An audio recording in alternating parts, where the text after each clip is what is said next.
So great to be here with you today. I'm Trista Harris, and today I'm going to be sharing how you can build equitable policies and practices for your foundation or nonprofit.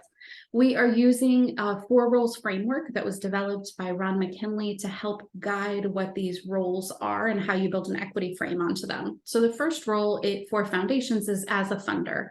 And an equity frame in your funder role could mean being really thoughtful about who your grants go to, making sure that the grants that you are giving out in the community aren't exacerbating disparities, that you're being really thoughtful about what that equity lens looks like.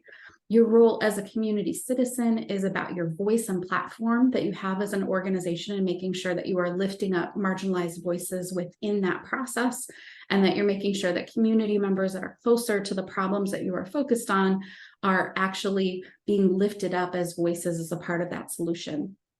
The next role is economic entity. That's how you spend and invest your resources, making sure that those dollars are actually spending more time in local communities and that you are not just sort of sending those dollars off to very large corporations or investments or that sort of thing that aren't actually building a more equitable future for your community.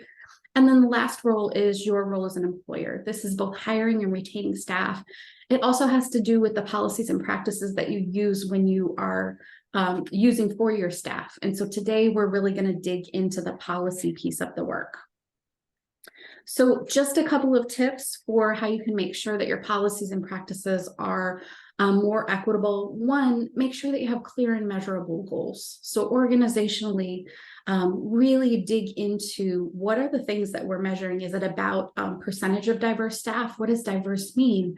What are the pieces that we're really trying to keep track of? Is it percentage of staff with disabilities, male, female, other genders? How do we make sure that we are counting folks and having a clear idea of change over time? And then racial diversity within your organization, and making sure that those goals are really measurable and clear. I think often within organizations, when we talk about diversity, equity, inclusion, we can get a little fuzzier about goals. It deserves as much time and attention and thoughtfulness as other parts of your work.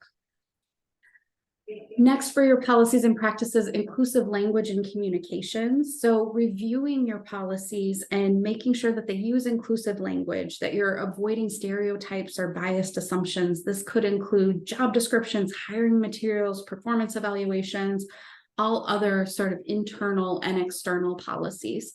I can't tell you the number of foundations that we work with that are surprised that they're using gendered language when they're doing job descriptions, and like, oh, that's not what we meant to do. Somebody created it 15 years ago and it's just been revised over time, and we haven't taken out he in all of the senior leadership position descriptions. So really looking and making sure that those that you have inclusive language is really important.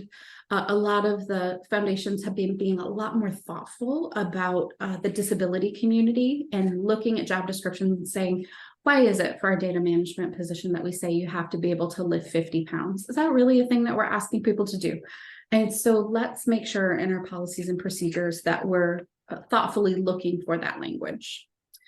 Next is just equitable policies and procedures. So it's making sure that the ways that you have built policies within your organizations lead you to a more equitable final process.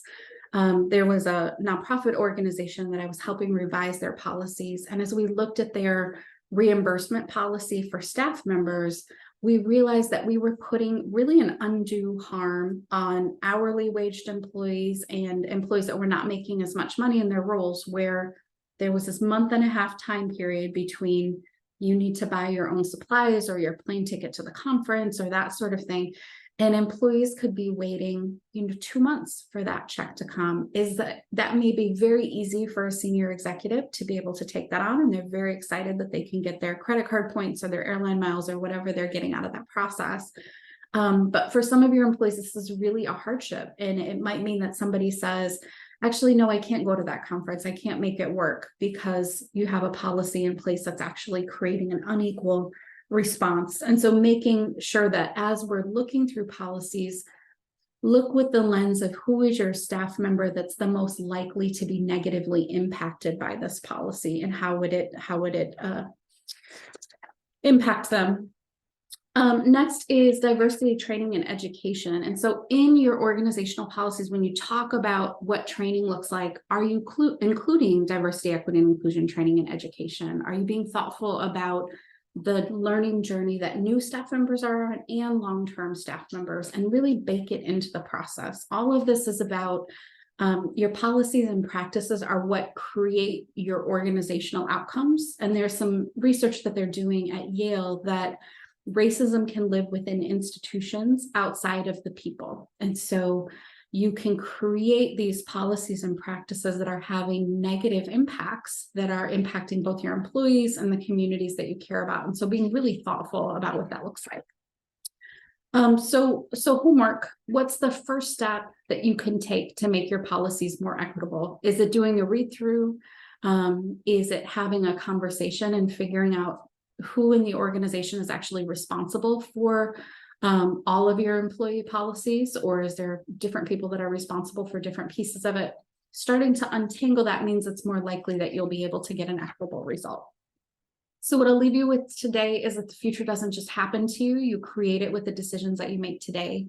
And you have an opportunity to create a more beautiful and equitable future by thinking about the ways that you are building your organizational policies and procedures.